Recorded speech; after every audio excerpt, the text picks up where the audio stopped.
government is suing Adobe for its practices. Thank God. Adobe has been having these unethical subscription cancellation policies. It's when you try to cancel and they bill you for half of the year. And when you try to talk to customer service about it, they give you the roundabout. You gotta call them 45 minutes. It's a whole mess. And they do all this intentionally to try to get retention from their customers. I feel like termination fees are one of the most scummiest practices a company can have. They're punishing you for leaving them.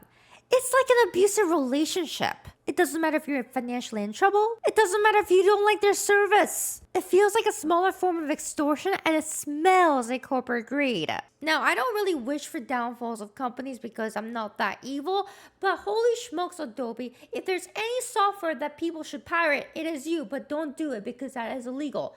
That is illegal. Don't do it, guys. Adobe really effed around and found out this time. And the FTC is going after their butts. And we're living it. I speak a lot of us when we say, hey, this actually feels kind of good. It feels justified considering all the things we had to deal with Adobe, especially recently. Although these subscription practices has been here for a while now. Recently, Adobe tried to steal our content by saying that they have a license ownership over them. That didn't go so well, did it? And I have a feeling all the uproar caused people to try to cancel, which then caused a lot of people to realize that there's this cancellation fee, which then probably brought in a lot of complaints to the FTC.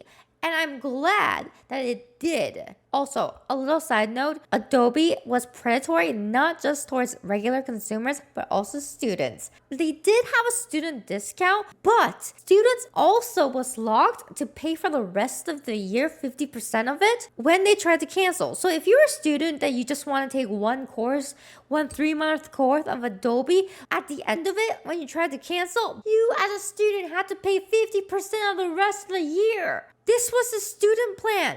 Adobe knows that students don't make that much money. Adobe is a billion-dollar company.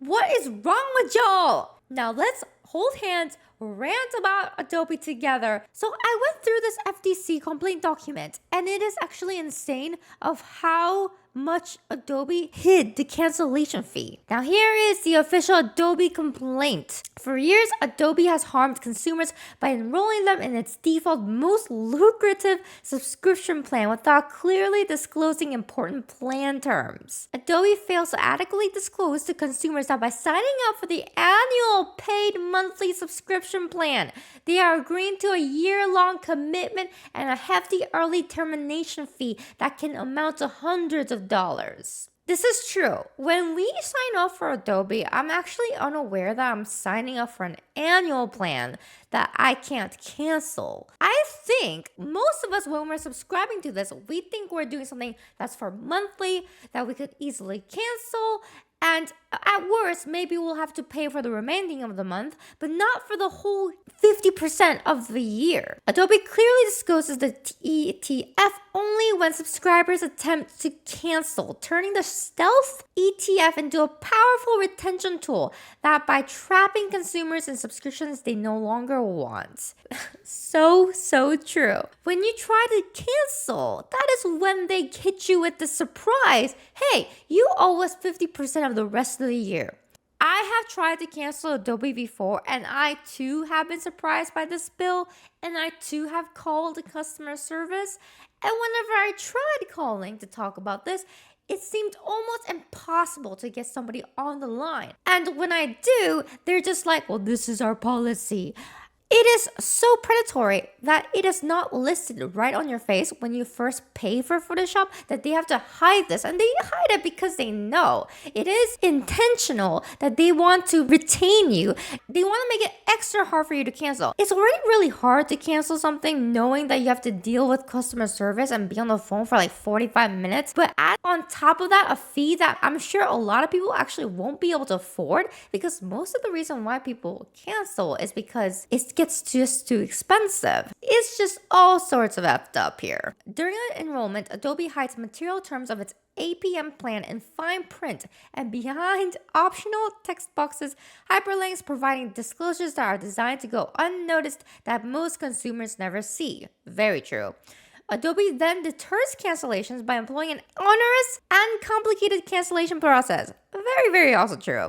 As part of this convoluted process, Adobe ambushes subscribers with the previously obscured ETF when they attempt to cancel. Through these practices, Adobe has violated federal laws designed to protect consumers. Hell yes, I am so happy that this lawsuit is going through and all of these are actually being spelled out. These are the things that customers have been feeling for years. It feels like we're finally getting some justice over the fact that we have to deal with this with Adobe. To put an end to Adobe's unlawful conduct, the United States brings this lawsuit seeking injunctive relief, civil penalties, equitable monetary relief, as well as other relief. Hell yes! Let's go! Wow, it's been since at least 2019 that Adobe has been doing this. I feel like it's been longer. Cancellation before the end of the year is subject to an ETF. Adobe calculates the ETF amount as 50% of the remaining contract obligation. Jesus Christ. 50% of the remaining year is insane. That is hundreds of dollars. It is already incredibly expensive per month.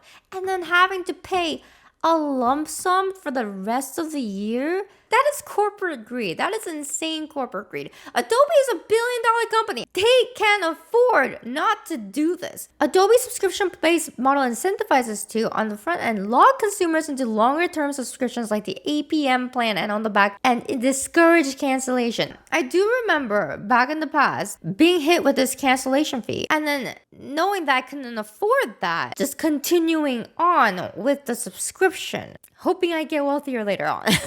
So this is the plan selection page, and this is what it looks like when you pick the subscription. You get hit with this annual paid monthly, $55 a month. I'm pretty sure that this amount went up. I think this is a little bit outdated. Element of each plan that Adobe displays most prominently is a price, with the APM plan showing the lowest dollar amount. Adobe frequently also pre-selects the APM plan as a default. Wait a minute, is there another wait, what the heck? There's a regular monthly plan?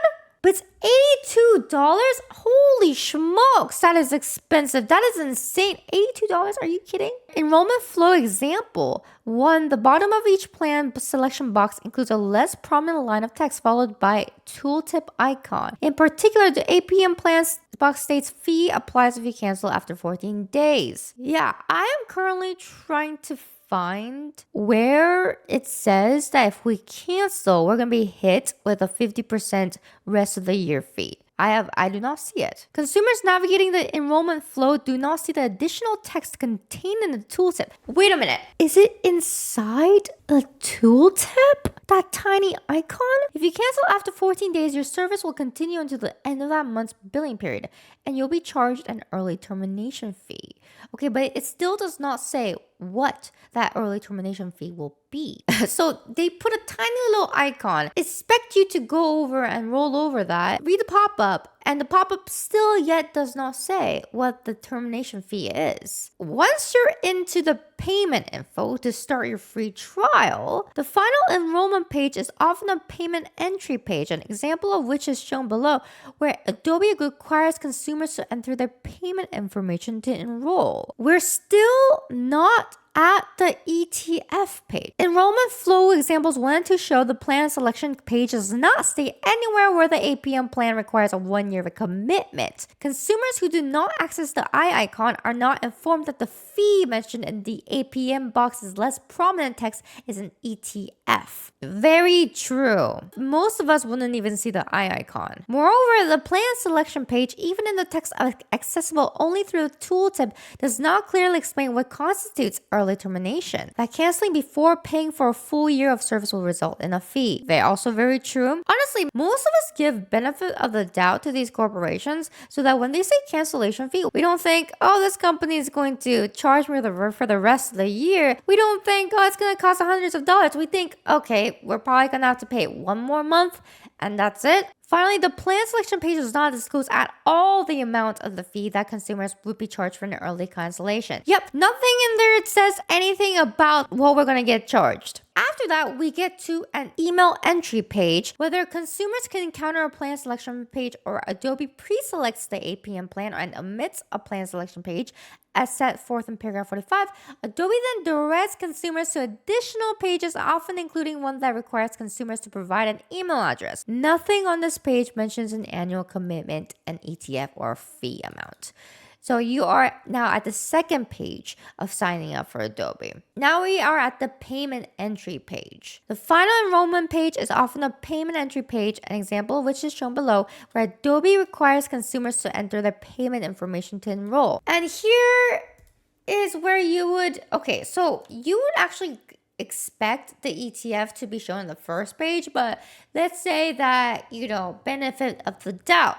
But by the time you're at the enrollment flow 3 page, when you're about to pay, you would expect that it would be very clear on this page what will happen when you cancel. But no, it's not here. There is this tiny little fine line that says you also agree to the terms of use and the subscription and cancellation terms. This fine print paragraph includes the first and only mention across the entire flow of an annual commitment. Even here, the commitment is not explicitly linked to any ETF or other charge. Okay, wait a minute. It's not even in here where you can see what the ETF exactly is? That is crazy. The reference to canceling to avoid a fee does not mention the ETF by name or state its amount. That is absolutely insane. So you have to click on this blue pop-up, subscription and cancellation terms. I would love to know what percentage of consumers actually click on these tiny hyperlinks to read terms of use or subscription and cancellation terms that, by the way, are usually pages and pages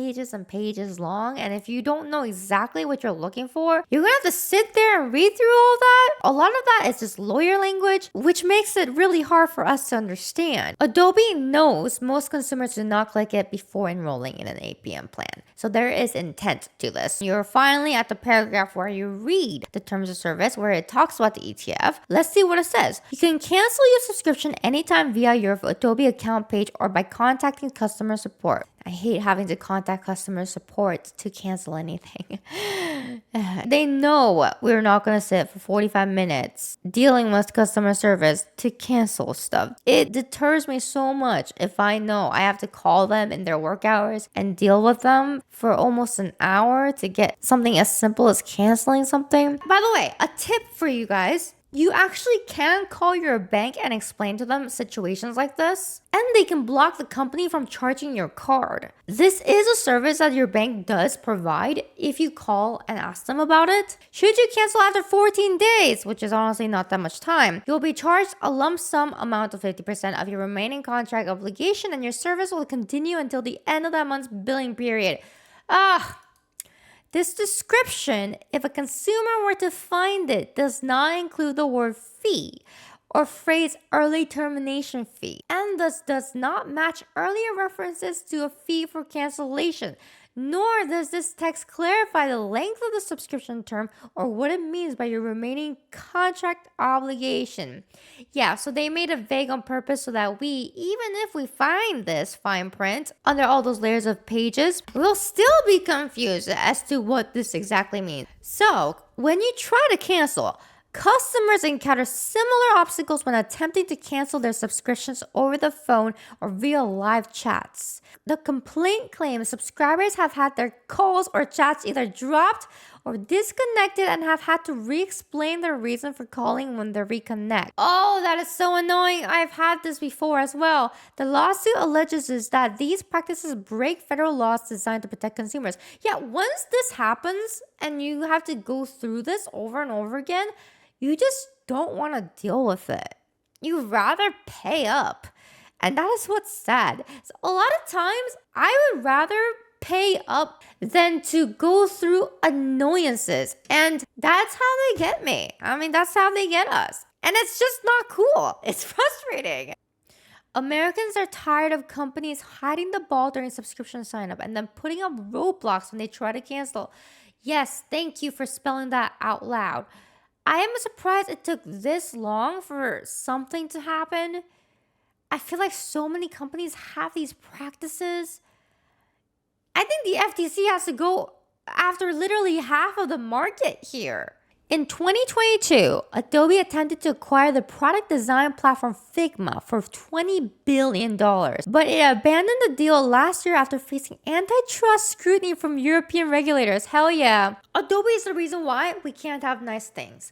Once a talented developer or artist app comes into the scene, becomes relevant, and every consumer wants to use it, Adobe goes and buys them out. And then it becomes part of their Adobe cult. Do you guys remember Flash and what happened to them? What I also find funny is that when you try to cancel, Adobe gives you a 50% discount fee. Hell, if you guys are gonna stay with Adobe, make sure you go and cancel so that you can get at least that 50% discount. Don't pirate software, but if you were to, theoretically, in another parallel universe, Adobe's not that bad of a company to pirate it from. But don't do it, obviously, because we don't live in that parallel universe, and you should not pirate any software because that's illegal. Here's an example. $140. Dude, it's insane. Dude, just canceling your plan costs $140. Adobe, you're rich. What are you doing? At this point, they really need to just spend all their money to get their brand back because everyone hates Adobe. Everybody.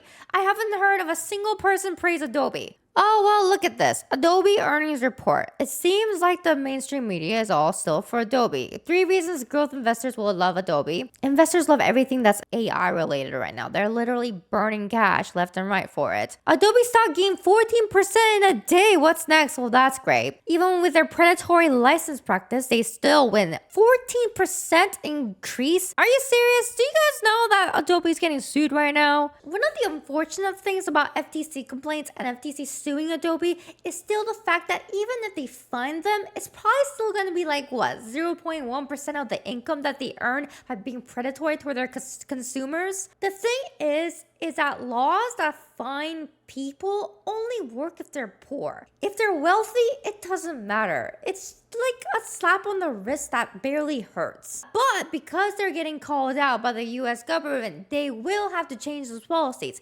And in that way, it is a win. I'm gonna say it. I think termination fees should be illegal. I think nebulous terminations should also be illegal. Companies hire artists or developers, etc. They expect people to learn Adobe software, and it looks good on your resume. I really hope that the industry shifts to other programs. I'm pretty sure the companies in our space would not want Adobe holding licenses to their art and projects anyhow.